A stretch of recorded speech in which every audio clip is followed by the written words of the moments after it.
Hey guys, it's Chelsa Messenger with Picks and Parlays. We're talking March Madness. It's finally here and it's spectacular. We've had some great matchups already, and we're on to another first round matchup between Missouri and Oklahoma. It's a 9 seed Missouri against an 8 seed Oklahoma. We've got a promo code. The code is MAD for 20% off the entire site at picksandparlays.net. Oklahoma favored by 139.5 is the total, and I think this is probably one of the most difficult matchups to break down, but luckily we've got an expert with us, Lee from ASA. Lee, we were talking about this before the show. Some of these 9-8 matchups are really tough. Initial, thoughts between Missouri and Oklahoma. Yeah, this was a tough game. I broke it down from every angle possible. After all that, I think I got to side with the under slightly in this game. Both teams started the season very well. They were hot to start.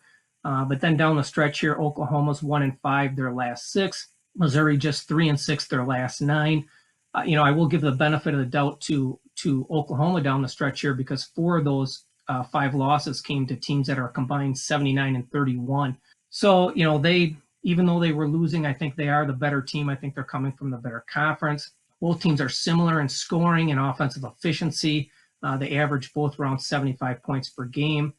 Neither team shoots well at all. Oklahoma's three-point shooting is 199th in the nation at 33.3%. Missouri's worse yet. Missouri's the 266th worst three-point shooting team in the nation at 31.9%. So neither team shoots the ball very well. They do play defense well. They're both in the top 57 when it comes to defensive efficiency. They allow less than 0.96 points per possession.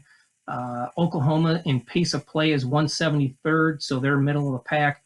Tigers a little bit faster at 121. But the average total of a college basketball game this year was 142.4 points per game. Vegas has set a number of 139.5 on this game. When they have set a total of 140 on these two teams this year, the under's 11-6. So I think that's kind of a tell here that Vegas probably wants us to bet over. So I'm going to recommend probably an underplay in this game. Right, and we've kind of seen that in some of these early games that some of these teams come out super rusty and super cold shooting. So I think first half unders, I haven't kept track of them, Yeah. but just from the eye test, it looks like some of these teams are really struggling out of the gate. We're looking at a little bit of a layoff for all of these teams. And just shaking off the nerves of March Madness. I think picking a side is really tough in this one just because you don't know who you can trust because you've got Oklahoma who's coming in 0-7 against the number in their last seven, and the Missouri is 2-7 against the number in their last nine. And Missouri is a bit of a head scratcher just because they have some really solid wins. I couldn't even believe it, when you see some of their wins on paper, beating Illinois, Arkansas, Oregon, Tennessee, Alabama, Kentucky, and Florida. And we talked about this before the show, how the SEC might have been a little bit overrated this season. Oklahoma, I don't know what to expect from them either. They've had some good wins, twice over West Virginia, but and neither of these teams seem to be trending in the right direction heading into March. Do you have any leanings on a side?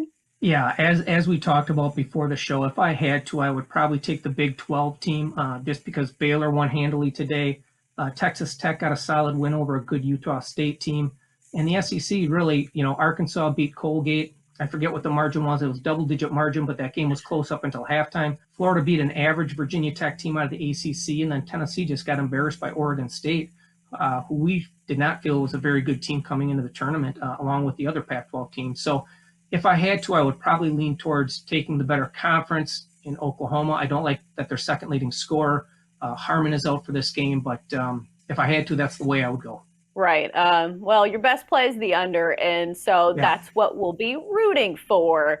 And if you can't trust a team on a side, sometimes it's best not to take a side. That's going to do it for College Hoops Talk here on Picks and Parlays. Great stuff from Lee from ASA. Lee, thanks for joining us.